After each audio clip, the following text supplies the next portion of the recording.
I'm delighted to have the opportunity to share with you more ideas from positive psychology, because I really believe that positive psychology can make a real difference in our lives. Having said that, positive psychology is not a panacea. It's not a cure-all. What positive psychology does is simply try to shift the balance in our field, in a field that, in the words of Abraham Maslow, has been deformed. And speaking of Maslow, positive psychology was officially born in 1998. There have been psychologists and philosophers that have talked about it before. For example, Maslow in 1954 published a chapter in his book which was called Toward a Positive Psychology, where he talked exactly about the ideas that we're talking about today. A few years earlier, another psychologist talked about ideas that we're talking about today within positive psychology. That psychologist is Aristotle. Positive psychology is not new. What it does is it brings together scholars, thinkers, practitioners from different fields and creates a unified force to reinforce research in this area, to reinforce practice in this area. And that's where its value comes from. Not from its novelty, but from its focus. Focus on what works, which is the topic of this lecture. We talked about it briefly in the very first lecture, about how important it is to also focus on what works. We saw it with the exercise, children on the bus, geometric shapes, and how it affects our relationships when we do not focus on what works, when we do not appreciate the things for which we're grateful. In the previous lecture, we talked about the permission to be human, which is about reducing the denominator of the positivity ratio, as well as enabling positivity. In this lecture, when we talk about appreciation, we will talk about increasing the numerator, one of the most, if not the most significant happiness booster. My favorite word in the English language is appreciate. To appreciate has two meanings. The first meaning is to say thank you for something, to be grateful for something, and that's a nice thing to do. Cicero called gratitude the mother of all virtues. It's a nice thing, it's a moral thing to do. But there's another meaning to appreciate, and the second meaning of appreciate is to increase, to grow. The economy appreciates in value. Okay, bad example now, but it often does. Or my money appreciates in the bank. Not now, but sometimes. So that's the second meaning of the word appreciate. And the connection, the etymological connection there is much more than a coincidence, because we see this connection when we talk about values, when we talk about things that are of value, whether they're material or non-material. Because when I appreciate the good in my life, the good appreciates. Unfortunately, the opposite is also the case. When I do not appreciate the good in my life, when I take the good for granted, the good depreciates. And that, as we've discussed before, is unfortunately the fate of most human potential. If I take for granted the wonderful partner that I have, if I take for granted the wonderful friend that I have, if I take for granted the food, the music, a walk in the park, if I take these things for granted, if for me it is as if they do not exist, just like the children on the bus, for most of us did not exist, then the good in my life will depreciate, whether it's in my relationship, whether it's in my happiness level, whether it is the success of my colleagues, my children, my organization. When you appreciate the good appreciates. And much of that appreciation is not contingent on what is out there. It's much more dependent on what is in there, on the form that my mind takes.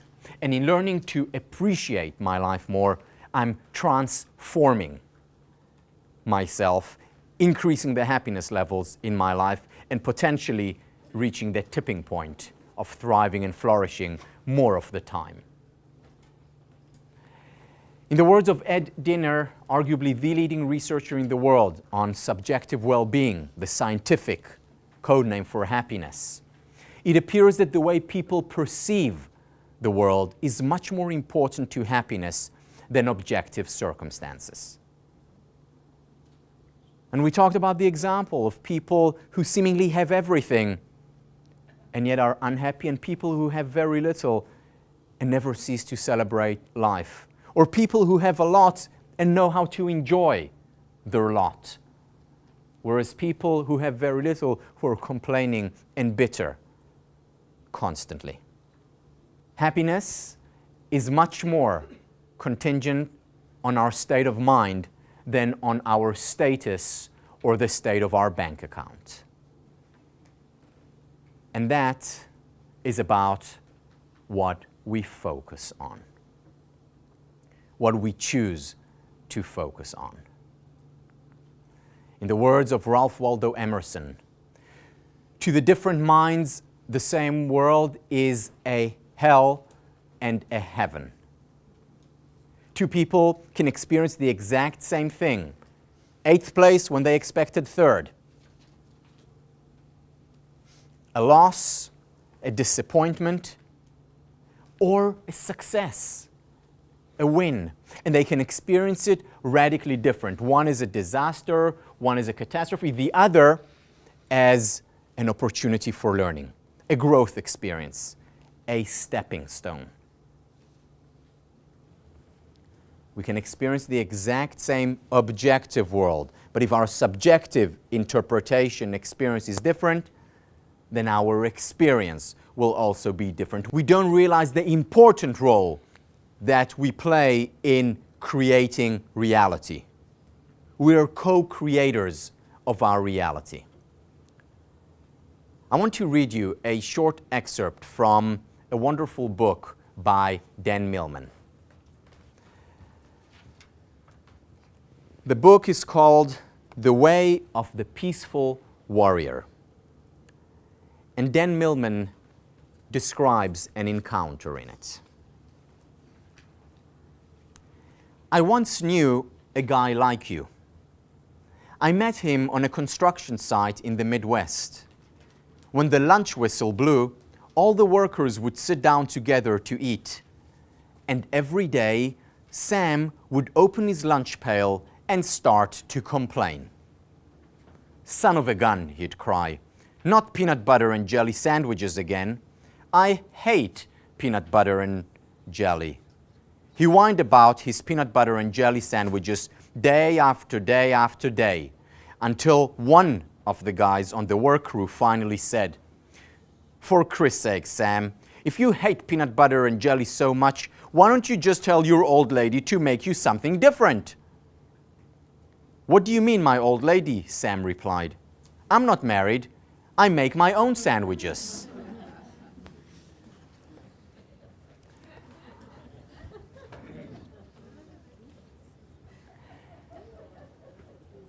We so often make our own sandwiches and we don't even realize it, and we complain about how terrible life is, not recognizing that we're co-creators of our lives.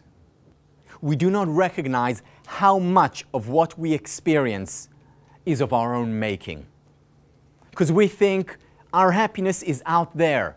If things are going well, then it's because things happened the right way. If things don't go well, if I'm not happy, it's because things didn't turn out as I expected them to. Whereas in fact, We're co-creators of our reality, and most of that creation is of our own doing, with an emphasis on most. External circumstances do matter at the extremes. So for example, there's a poor person begging on the street, and that person gets an extra $1,000 a month. Of course, that will lead to more happiness.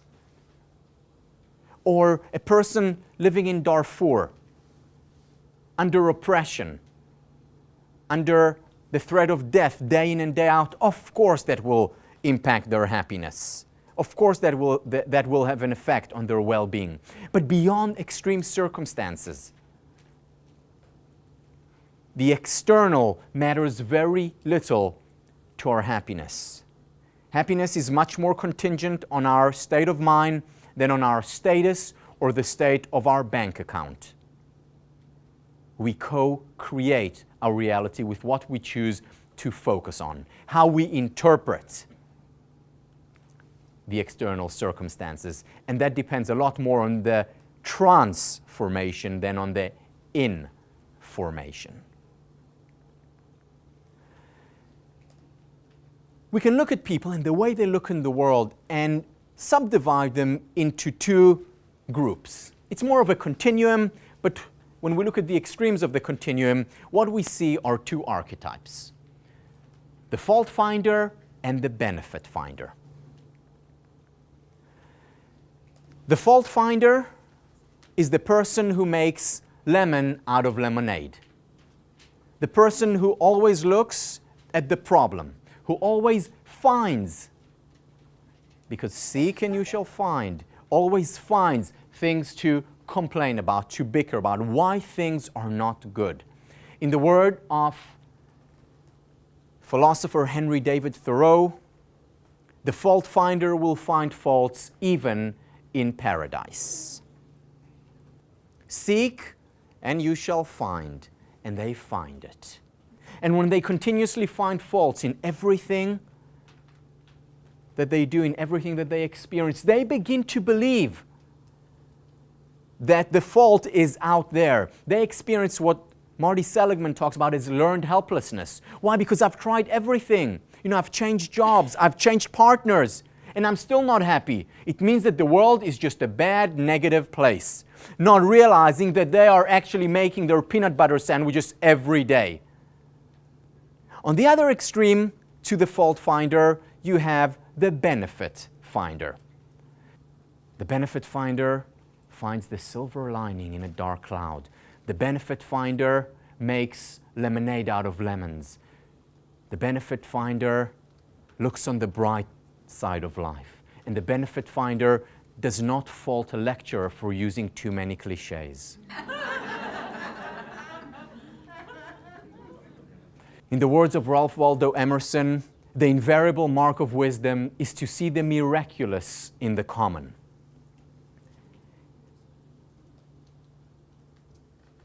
Can we appreciate, can we learn to appreciate the positive that exists in each and every person, in each and every experience? Because there are treasures of happiness all around us and within us. And yet we so often take them for granted. Emerson said, if the stars would only shine once in 1,000 years, how we would look up at these envoys of beauty and admire them. And yet because they shine night after night, we take them for granted, as we do so many of the wonderful, amazing, miraculous things that we have in our life. And the benefit finder is able to find them. Benefit finding is not about ignoring the faults, because if we only see the good, if we ignore what is not working, then that's detachment from reality. That's unhealthy too. That's positivitis. So we do need a certain balance, and usually in our culture today there is an imbalance. Imbalance toward the negative, when there is so much to appreciate, so much to grow. And what happens to a seed if I don't water it and don't shed light on it? it withers and dies. And when I water it and shed light on it, I become a co-creator of reality. I want to share with you one of my favorite poems from R.L. Sharp. Isn't it strange how princes and kings and clowns that caper in sawdust rings and common people like you and me are builders for eternity? Each is given a list of rules, a shapeless mass, a bag of tools, and each must fashion ere life is flown a stumbling block or a stepping stone. At almost every moment in our lives, we have a choice. A choice to look on the bright side, a choice to look at what I can learn from the experience, or a choice to complain and to bring negativity. And while there are times when the most appropriate choice is to focus on what is not working, so much of our lives we spend making peanut butter and jelly sandwiches when we don't even like them. Not realizing that we are making them. Not realizing how much power we have over creating our reality. Because reality is about subject and object. It's about the interaction between the two. Certainly, it's what is about out there as well as what I choose to focus on, which is in here. You would not have been able to see children on the bus had the children on the bus not really existed objectively in the picture. At the same time, that wasn't enough. You needed to also focus on the children on the bus in order to create that reality in which they existed. The same for the goodness in our lives. And when we focus on the goodness, we get more of it. Ultimately, it is a matter of interpretation. The choices that I make at each moment is what kind of interpretation do I choose for a situation. One of the mantras that I repeat to myself over and over again is a sentence that I heard from one of my ex-colleagues, Ann Arbison, who said, "Never let a good crisis go to waste." This is a benefit finder because we all go through crises in our lives. And yet some people are able to grow from it, others not. People go through traumas. Some experience post-traumatic stress disorder, others experience post-traumatic growth. And very often, not always, but very often, we have a choice as to which road we take. Warren Bennis, arguably the most important living scholar on leadership, has published a book a few years ago which he called Geeks and Geezers. Geeks and Geezers, where he compared the old generation of leaders to the new generation of leaders. So leaders who were in their 20s or 30s, and then leaders in their 70s, 80s, and 90s. And what he found were many differences and some similarities. So for example, one of the differences among these leaders was that for the geeks, there was a lot of talk, the young ones, 20s, 30s, there was a lot of talk of work-life balance. The older generation didn't know what was meant by work-life balance. For them, they worked and their wife balanced. And it usually was that. It was men who were there. The new generation, men and women. So this was one of the differences. But there were also similarities, and the most critical similarity that he identified and eventually became the center of that book was that every leader, 28 years old or 88 years old, everyone in his sample had gone through a major life-changing crisis. whether it was a loss of someone very dear to them, whether it was a loss of identity through the loss of work, but something that they really internalized and was very tough, harsh on them. There was the common thing among all those. Now, we all go through crises. The difference between that group of very successful leaders and many other people, what distinguished that specific group was that all of them, to a person, grew, learned as a result of that crisis, as a result of what he called the crucible. Wasn't easy. And they gave themselves the permission to be human. They experienced the experience. And yet at the same time, they ended up growing from it, learning from it. Learn to fail or fail to learn. There is no other way to grow. There is no other way to learn, to develop, to strengthen. You know, it reminds me, when I was still a graduate student, but already teaching positive psychology, my role in the undergraduate dorms where I was the tutor was to be the pre-business tutor. Why? Because my PhD is also from a business school. I remember in 2002, one of my roles was to talk to them about the market and what they have to do in order to get a job the following year for the seniors. And I gave a lecture about how difficult the market was, because it was a difficult market. Unlike 2 years ago, when they would get their job handed to them on a silver platter, this time they didn't even get a plastic platter. They had to go and look for it, work hard to find it. And I told them this, and I told them that some of them will not find jobs, and the market is tough. Now, when I finished, one of my students, one of my favorite students, Shane Fitzcoy, puts his hand up and says, you know, Tal, thank you very much, you know, for giving us the rundown on the economy, but, you know, you teach us constantly about optimism and well-being. Can you say something optimistic about this situation? And there were a few chuckles in the audience, and then silence. And I didn't know what to say. Initially, what I wanted to say was, well, things happen for the best. But that didn't ring true to me then. And I said, Shane, I'll get back to you on that. And I thought about it for a few days. And I realized that I don't actually believe that all things happen for the best.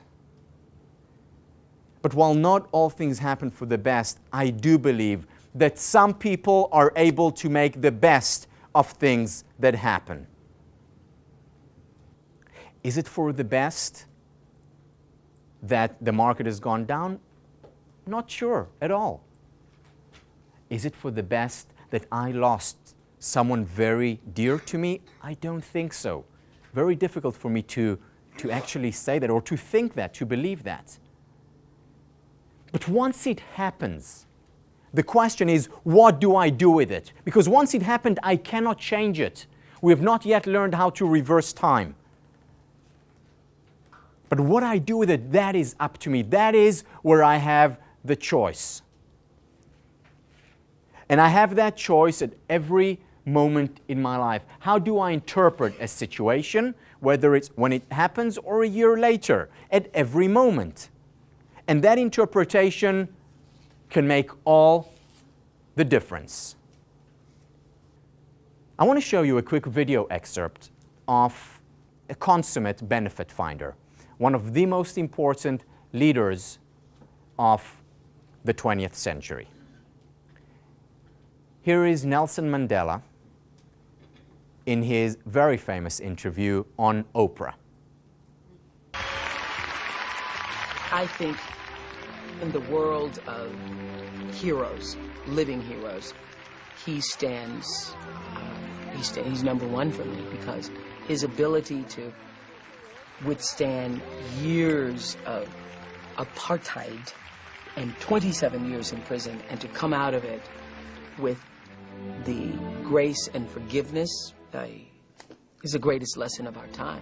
How does a man spend 27 years in prison, put there by an oppressor, and come out of that experience with not a heart of stone, not a cold heart, but a heart that is willing to forgive and embrace. I remember talking to you one night over dinner, and you had said to me that our hatred for the oppressor was so intense, we did not see the value of talking to him.